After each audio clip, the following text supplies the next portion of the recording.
Seth Rollins may have pulled off the ruse of the century at SummerSlam, but the fallout backstage has been anything but celebratory. What many fans saw as a masterclass in wrestling deception, faking a serious knee injury before cashing in his Money in the Bank briefcase on CM Punk to win the WWE World Heavyweight title, apparently left quite a few people inside WWE with a bad taste in their mouths. According to Mike Johnson of PW Insider, multiple WWE creative staff and in-ring talent were genuinely unhappy with how the situation was handled. I want to caution everybody, obviously WWE can lie to anybody they want. They certainly lie to a lot of people. It would appear during the Seth Rollins situation, much of which left a very unhealthy flavor in the mouths of a lot of people who work behind the scenes for the company, as well as talents who are in-ring performers, Johnson reported. The root of the tension appears to be WWE's growing distrust of internal leaks. Sources claim Triple H and Bruce Pritchard were frustrated over creative plans and backstage details regularly making their way to wrestling media. In response, they decided to mislead almost everyone in the company, including talent, by turning Seth's fake injury into a closely guarded secret. So closely guarded, in fact, that only Triple H, Pritchard, Michael P.S. Hayes, and Paul Heyman reportedly knew the final signed-off creative plans. The belief now is that WWE will use this same approach again for future major PLE events.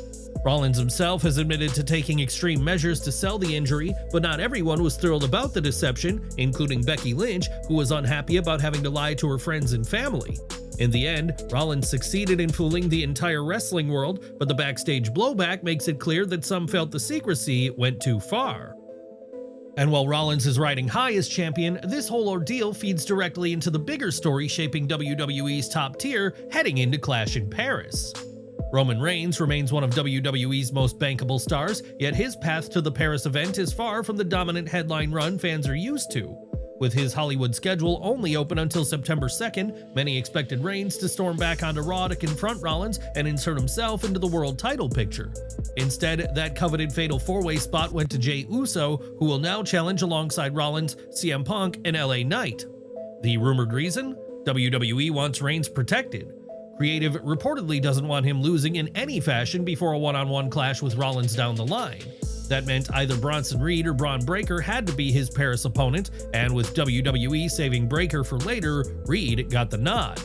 Reed hasn't wasted the opportunity. In recent weeks, he's overpowered Reigns, mocked him, and even stole his sneakers after a beatdown, wearing them like a trophy and calling them the Shula Fala while taunting him as the tribal thief. While the feud has heat, some fans are unhappy, calling that it's hardly the marquee stadium headlining rivalry fans expect from Roman Reigns on an international stage. That takes us to the rest of the card where Seth Rollins, CM Punk, LA Knight, and Jey Uso will battle in a fatal four-way for the World Heavyweight Championship.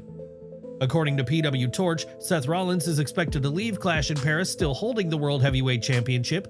With that in mind, it's almost certain CM Punk won't be taking the loss. That narrows the likely candidates for the decisive pinfall to Jey Uso or LA Knight. In a fatal four-way match, the champion doesn't have to be pinned to lose the title, a stipulation that allows WWE to protect multiple top names while still delivering a clean finish. Although these plans could still change, the bigger question for fans is whether you're satisfied with this booking heading into Clash in Paris.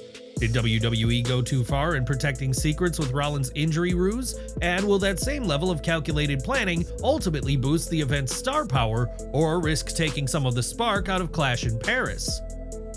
As John Cena's farewell tour gathers momentum, rumors continue swirling about his potential final opponents, but the 17-time world champion is making sure fans know the truth. WWE CCO Triple H recently fueled speculation by hinting that Brock Lesnar's rumored SummerSlam return was sparked by Cena's personal wish to face the Beast incarnate one last time before retirement. However, Cena has now made it clear that this narrative has never been accurate. Speaking to the Boston Herald, Cena explained that in more than 2 decades in the business, he's never once handpicked an opponent. "I've been doing this for 23 years, and I've never once chosen my opponent. I've always lived by the philosophy that life will give you opportunities every single day, and you have to do the best you can every single day with what life gives you. So whoever challenges me for that last match, I'm going to give it my best shot." Cena's appearance on last Friday's SmackDown added more intrigue to his farewell run, setting the stage for his upcoming Clash in Paris match.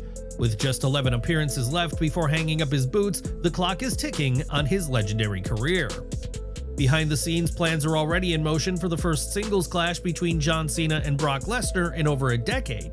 Wrestling Observer Radio reports that the match is being targeted for a September 20th premium live event that WWE has yet to officially announce. The bout is expected to headline the show, which explains why WWE opted to keep Lesnar off this month's Clash in Paris card and instead booked Cena against Logan Paul. According to Post Wrestling, WWE intends to stage the September 20th event in Indianapolis, Indiana, directly opposite AEW's All Out, which takes place the same day in Toronto's Scotiabank Arena. If finalized, this would mark the first time a WWE main roster PLE goes head-to-head with an AEW pay-per-view. In the past, WWE has only scheduled NXT premium live events to coincide with AEW specials like Double or Nothing, All in Texas, and Forbidden Door. This time, however, WWE appears ready to escalate the competition by putting a major main roster show directly in AEW's spotlight. While WWE has yet to confirm a start time or official event name, the company recently filed a trademark for the classic WCW pay-per-view title, Super Brawl. The move has sparked speculation that the iconic branding could make its return for the upcoming premium live event. It remains unclear whether WWE's show and All Out will air simultaneously or at different times, but a main event featuring Cena vs. Lesnar would undeniably be a massive draw. The two have a storied history, with 7 televised singles matches between them, and if this report holds true, their next meeting could be one of the most high-profile bouts of the year. Enjoying the video? A quick like goes a long way in helping us grow and deliver more wrestling news you care about.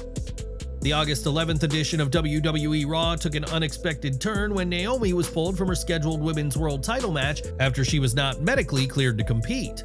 According to PW Insider Elite, Naomi had been backstage earlier in the day, so the cancellation wasn't due to her missing the taping. In fact, the reason behind the change was kept extremely quiet, even from other wrestlers. While some initially wondered if this was a storyline twist, it now appears Naomi's situation is very real. Speaking on the post-Raw show, Sean Ross Sapp confirmed the news when asked about her absence, making it clear that the injury is legitimate. "I was told it's legit, whatever it is. Now I understand that this week WWE got screwed because they had planned on a big world title match with Naomi, and that's unfortunate she got hurt. That sucks." This uncertainty has sparked speculation about just how serious the situation might be. Speaking on Wrestling Observer Live, Brian Alvarez hinted that the outlook could be far more concerning than fans realize. "There is definitely a rumor going around in WWE that Naomi is going to be out for a long time. Okay, I'll just say that for now. My presumption is that, people will find out probably fairly soon, but I think that it would be a while, if this is the case," Alvarez said. Naomi's injury is especially disappointing given her strong run as champion in recent months. As of now, WWE has not provided an official update on the nature of the injury or a timeline for her return, but fans are holding out hope for good news. Her next scheduled title defense is set for August 31st at WWE Clash in Paris, where Stephanie Vaquer, who earned an opportunity by winning a Battle Royal at Evolution, is still slated to challenge her. Whether Naomi will recover in time for that premium live event remains to be seen, and WWE may soon have to consider contingency plans if she's unable to compete. How should WWE handle the Women's World Championship scene if Naomi is sidelined for an extended period? Sound off in the comments. Last night's Raw also marked a turning point for Asuka as she began showing clear signs of a heel shift during a tense confrontation with Io Sky. However, new reports suggest this aggressive turn wasn't always meant to happen so quickly. According to PW Insider, WWE originally planned to build Asuka's heel turn as a slow burn story stretched over several weeks, but when Naomi was unexpectedly pulled from Raw, those creative plans shifted. With Naomi out of her scheduled women's title match against Io Sky, the spot instead went to NXT's Roxanne Perez. During that match, Asuka and Kairi Sane attempted to help Sky by creating a distraction. Instead, the plan backfired and Perez scored a win over the champion. The loss led to immediate tension, Sky lashed out at both Asuka and Kairi at ringside, and the argument escalated backstage. By the end of the night, Asuka shoved Sky and stormed off, screaming in frustration, a move that made her heel turn unmistakable. This sudden shift not only changes Asuka's trajectory, but could also accelerate dissension within Damage Control, possibly setting up a major storyline shakeup heading into Clash in Paris. Should WWE have stuck with the original slow build for Asuka's turn, or was this fast-track approach the better call? Now, WWE recently signed a $1.625 million deal with ESPN to move all of its premium live content to ESPN's new streaming service from 2026, but it appears ESPN isn't done there. ESPN chairman Jimmy Pitaro spoke to the Ringer's Press Box podcast, where he admitted that they're interested in bidding if and when the rights become available at some point in the future. Whether WWE would be open to selling its library of content remains to be seen, but it would be a surprising move from the company, which has often been protective of its content.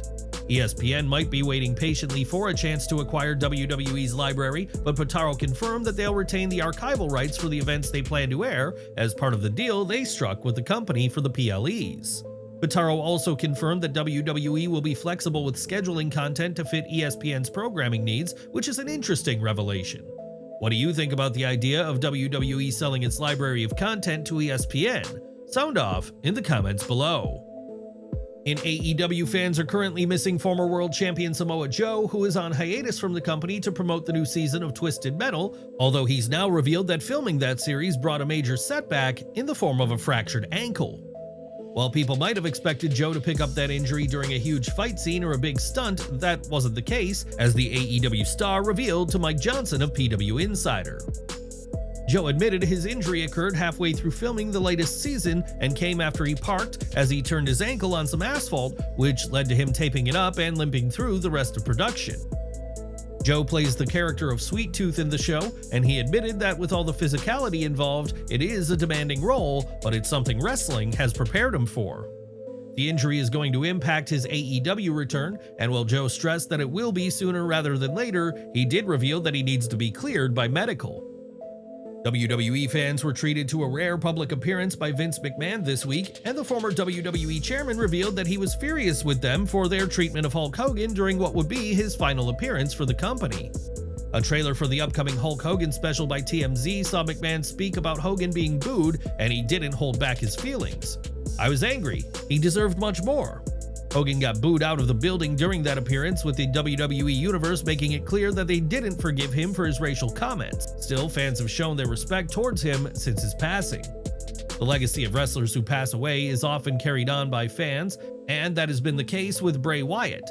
Whether it's through the Wyatt 6 or the upcoming Halloween Horror Nights house, his presence is still being felt in the industry.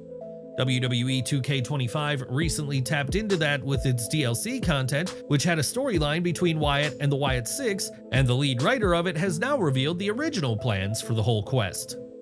When appearing on Not Sam Wrestling, Andrea Listenberger revealed that the main inspiration came from various vignettes that were used on WWE television, with unused audio from WWE 2K22 then being used for it. They had originally been cut when Wyatt was released by WWE at the time, and they had hoped to reuse them all for WWE 2K24, but Wyatt's passing led to the team feeling it wasn't the right time. Fortunately, fans eventually got to experience that content, having one more fresh storyline from the Eater of Worlds. The WWE roster is a loaded one right now, and that's why some fans may have forgotten about Tyler Bate, but they could soon be reminded of the Englishman, as PW Insider revealed he was backstage this week at Raw in Quebec. Interestingly, it was noted that he had cut his hair back to his original look, which may be an indication of how he'll be presented whenever he returns to television. Bate reunited with Pete Dunne earlier this year after Bate returned from an injury, but they have been absent since the April 18th episode of SmackDown as they await the right creative idea. Whether going back to his roots will be the answer for Bate will remain to be seen, but it appears that's what he's trying. Elsewhere, the Bloodline has had no shortage of members since its inception, but the family lineage hasn't been exhausted yet, as Zilla Fatu has yet to join the group. Fatu, the son of Umaga, has been lighting up the independent scene, garnering a lot of positive press and feedback from fans who all believe he's ready to join WWE shortly. Despite the fan attention, Fatu himself recently admitted to Chris Van Vliet that while joining his family in WWE is his ultimate goal, he's currently focused on training and improving, as he confirmed that he hasn't even had a tryout. Zilla expressed that he hopes he's on WWE's radar, but he's being patient and isn't in a rush to join WWE, as he thinks he is where he's supposed to be right now as a performer. The young wrestler was open about how he thought he was ready to join the Bloodline, but he's aware that it's not the case, as he's still green and has a long way to go in that department. It's clear that Zilla is working toward that goal though, and he is putting in the work on the independents to garner as much attention as possible, including from WWE. What do you think? Should WWE fast-track Zilla Fatu into the Bloodline, or is he right to wait until he feels ready? Sound off in the comments. NXT news now, as there are still no answers regarding Tony D'Angelo's whereabouts after his mystery segment a couple of weeks ago when he saw a mysterious figure and the screen turned black. However, a loose theory has been circulating connecting him with Bayley after what happened on Raw this week. Much like Tony, she admitted to no longer knowing who she was due to her losses, as the screen then faded to black. Whether the two are connected will remain to be seen, as there is a chance that this is just a coincidence. Still, eagle-eyed fans are keeping their eye on this situation as it develops, with NXT fans wanting Tony back.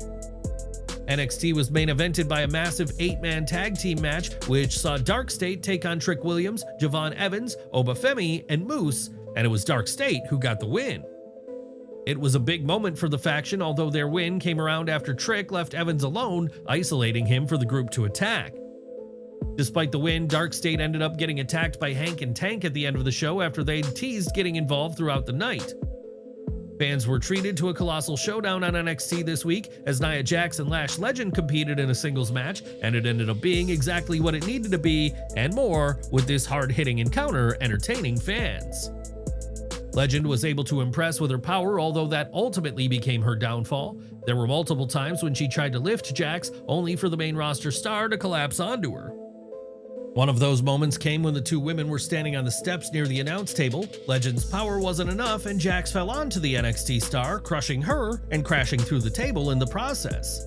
Lash's decision to pull Jax from the top rope for a powerbomb also ended up being a mistake, as this was turned into an Annihilator, which Jax would ultimately hit 2 of to secure the win. It was barely a win for Jax as she scraped through the encounter, but it left people wanting more due to their chemistry. Elsewhere, NXT fans were treated to an appearance from TNA's Joe Hendry as he competed and defeated Charlie Dempsey. But there was an interesting alternative motive to this match. The commentary team really focused on highlighting Hendry's background as a wrestler, emphasizing his freestyle wrestling experience, which might be a sign that a more serious in-ring presentation is on the way for him. Unfortunately, it was a night to forget for Josh Briggs, who suffered from the NXT fans hijacking his promo segment as they chanted for him to the hell up while telling production to turn his microphone off. Briggs managed to overcome the awkwardness and challenged Inamura to a street fight next week on NXT, which Inamura was happy to accept. As the two men then brawled, security was overwhelmed in the process. Fans were treated to a deeper look at Jordynne Grace this week as she addressed Blake Monroe's decision to body shame her during a sit-down interview segment that felt raw and emotional. Grace looked to connect with the younger fans in the moment, and she delivered a powerful message, but she won't have to be sentimental for too long, as Ava revealed that Grace and Monroe will come face-to-face next week. Elsewhere in the women's division, there was a tease that Fatal Influence could be set to gain a new member, as Lainey Reed was seen wishing the group good luck during a backstage segment. However, Reed's good luck message had no impact, as Lola Vice and Kelani Jordynne would defeat JC Jane and Fallon Henley. Interestingly, Kelani pinned Jane for the win, which could be setting up a future title storyline between the two of them. Although it was Vice's backfist that did the job in taking Jane down, so she's got as much of a claim to a future title match as her partner does.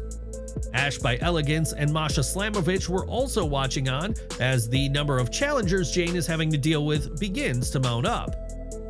We're ending today with Kendal Gray being in action against main roster star Alba Fyre, who got the victory. Still, it was an impressive showing for Gray, who showcased the potential she has. The Secret Hervis ended up being wiped out by the end of the night though, as Tavion Heights revealed that former Olympian Tyra May Steele will be his partner against Ethan Page and Chelsea Green, as she suplexed everyone in sight. Page and Green will be attempting to win over the fans next week though, with a Canadian-USA peace treaty. What did you think of NXT this week? Let us know in the comments section.